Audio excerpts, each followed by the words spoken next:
portable camping stove from the store. I could finally have a hot meal. After closing all the warehouse windows, I boiled a pot of water, tore open 3 seasoning packets, and carefully placed the noodle cake inside. When that long-lost aroma filled my nose, I couldn't hold back my tears. I cried as I wolfed it down. Since the apocalypse began, this was the fullest, safest meal I'd eaten. After eating my fill, my mind began to clear. Staying hidden here wasn't a solution.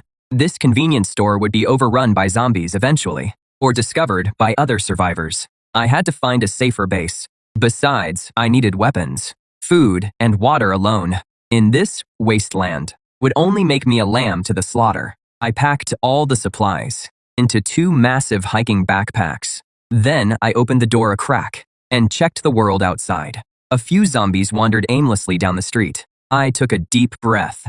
I gripped the fruit knife I'd refreshed, now sharp as new. Time to go. Getting out was tense but uneventful. I used the maze of back alleys to avoid most of the zombies. When I ran into stragglers, I'd throw a refreshed full can of Coke as hard as I could. While it staggered, I'd finish it off with the knife. My target was Blue Bay Residences out west. It was a famous upscale neighborhood with serious security. The walls were high and thick. They'd hold for a while, at least early on. More importantly, my parents' house was there. I was at school when the apocalypse hit and lost contact with my parents. Finding them was my only goal now. But the journey to Blue Bay was tougher than I expected.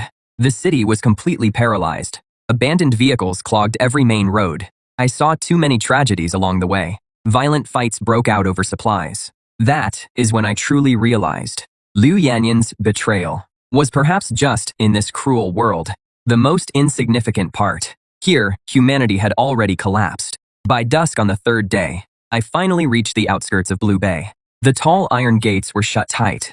I could see guards on the walls. As expected, it had become a survivor stronghold. I hid nearby and watched for a long time.